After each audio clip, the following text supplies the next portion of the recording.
You know what, Jason Schreier, video games journalist, whom I've said positive things about in the past, I've got an issue. Now, I want to start out by saying, definitely please do not contact this person.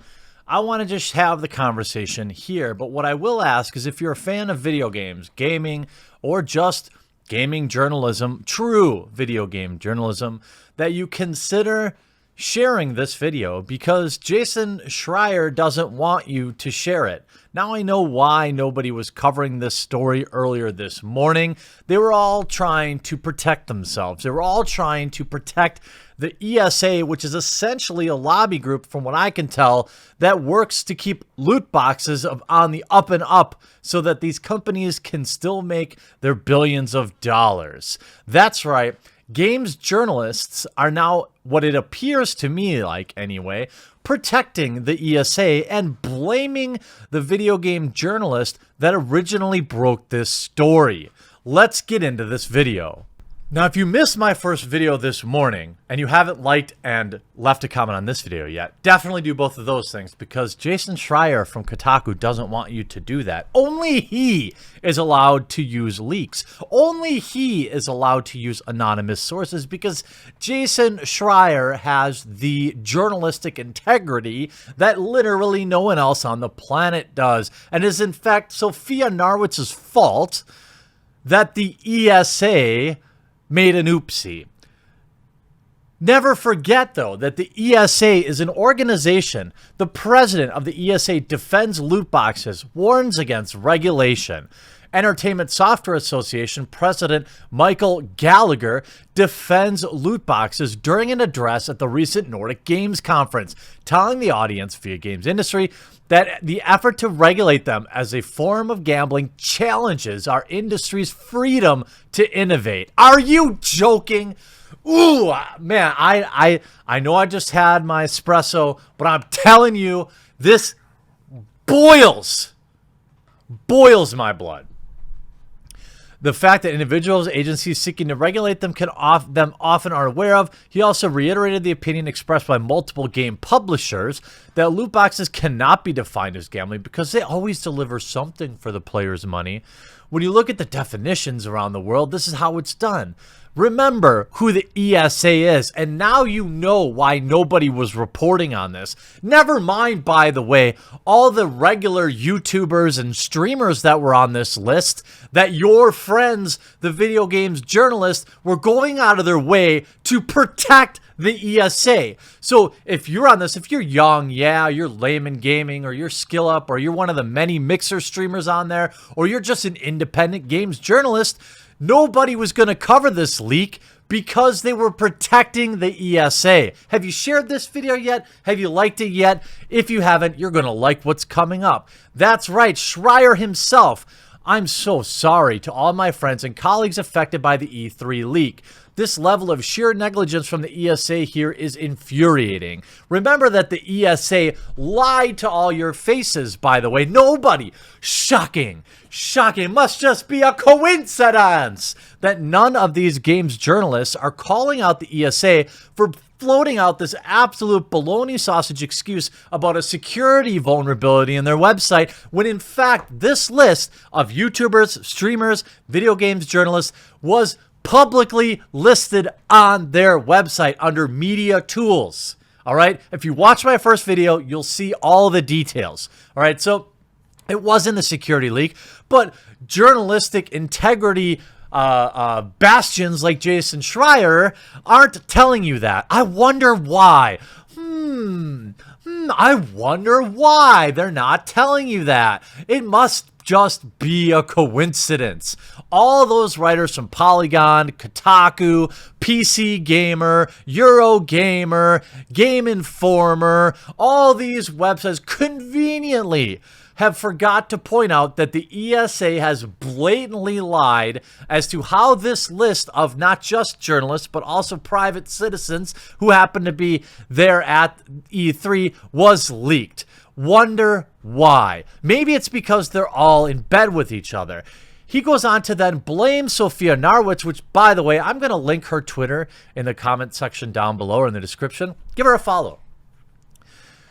Jason Schreier says, let's be clear about something. If not for that journalist's irresponsible rush to report this, the info might not have even gotten out. Are you kidding me?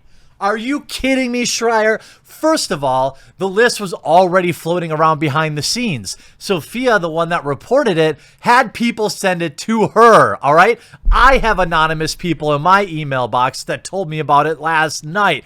So it has nothing to do with her. Why are you targeting her? Just let me think. Let me see. Let's see. After the page containing the link to the file was removed, Narwitz published her YouTube video about the links. By the way, she contacted the ESA, seemingly believing that the file was no longer accessible. Soon after that, users noted on social media that the link to the file had been removed. The spreadsheet itself was still accessible. The anonymous reporter told Kotaku that he then contacted the ESA a second time, and to that point, the ESA deleted the file from the website. However, Narwitz's video had already unwittingly publicized the existence and continued availability of the file, the contents of which continued to be shared online. You know what, Jason? Anybody has Google, all right? It's on all of the websites you might suspect it to be on, and you blaming Sophia, I wonder why. I wonder if you'll out yourself. By the way, here is VentureBeat covering it. The actual leak originated from this video. No, it didn't. The leak had already happened. That Reset Era thread, unsurprisingly, is trying to erase every source of her work and acting like her research into the matter never happened. They're pretty... and then let's see. Not only do I agree with everything Nicholas said, it's become clear that her irresponsible reporting led to the info going public when it might not have otherwise. You're joking, right? You're joking.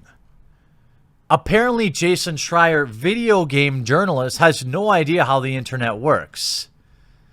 None at all. None.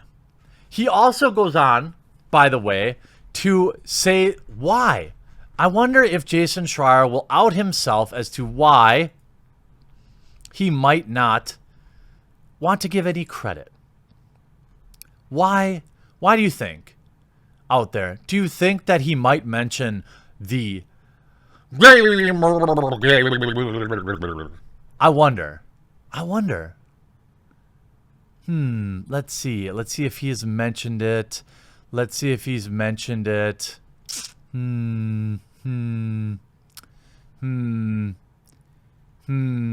Interesting. Okay, here he is protecting shilling for Epic Games. I wonder why. By the way, why can't I find this tweet? Because I tweeted it in and of itself.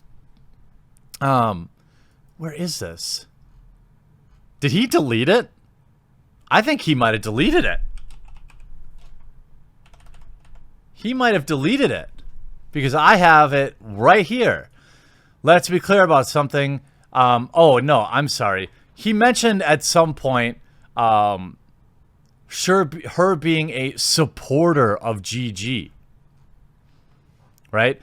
They're actually pretty explicit not to. They're acknowledging it and saying don't link to it, don't give support to a channel whose top video is called Conspiracy, a failed Kickstarter game, and the journalism surrounding it. It's AKA #1 GG baloney story. I mean, all these people are trying to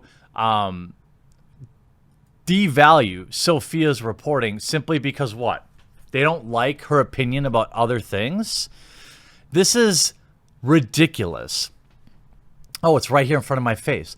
The fall for the leak is solely on ESA, and they should be the ones held accountable for it. That said, this person is a supporter and has a long history of giving journalists a hard time. No evidence, obviously. And she clearly dropped the ball here. Like anybody else. Let me tell you, Schreier, I or every other YouTuber out there was going to report on this by the time you woke up in this morning anyway. Your cover-up, to me, looks exclusively like damage control for E3 and the ESA to protect your own skin. So you didn't watch her video, but she clearly said she'd sent emails and called the ESA about this breach and waited until the link 404 before even making the video. I mean, you have to be kidding me. Read this. And by the way, Kotaku covered it. All right? The existence of the document was first publicized in a YouTube video. That's not true. It was floating around before that by journalist Sophia Narwitz, posted to her personal channel on Friday night. Narwitz has yet to respond to Kotaku. Why would you? When you got absolute brain majors like Jason Schreier out there smearing her. In the video, Narwitz described the file and how it could be accessed on public record of the E3 page, blah, blah, blah, blah, blah. Again, the E3 website had been updated and removed the link, but cached versions of the site do indeed show the link as a registered media list. Yeah, it's on the Internet Wayback Machine. Of course. She said, before even considering making the story public, I contacted the ESA by phone within 30 minutes of having this information. Narwitz continued in her video. Worried that might not be enough, I also shot off an email not too long after. On top of that, I reached out to a number of journalists to make them aware of this. To be honest with you, that's way more than I would have done. That's way more than I would have done. And an anonymous reporter then confirmed to Kotaku, but it's still her fault. 2/3 of this article is about Sophia Narwitz and how they didn't like that she published the video. This is peak games journalism. This is why I'm hoping that today will be the day that you back exclusivelygames.com, or at least check the website out. Head on over to exclusivelygames.com, where we cover video games, gaming in general, completely free of agenda, completely free of hilarious hot takes like you'll see from Jason Schreier. This website is 100% video games, gaming related, card games, trading card games, board games. It is apolitical, it is non-profit, and it exists with only because of your support. Twice a year, we raise money. We sell some t-shirts. I do a little dancing for money, and we're about halfway to our funding goal to make us through to the end of the year, but we only have a few days left. So I'm going to leave a link to this in the description below. Please consider backing today, supporting independent video games media, and I hope you enjoyed this video. We'll talk to you again real soon.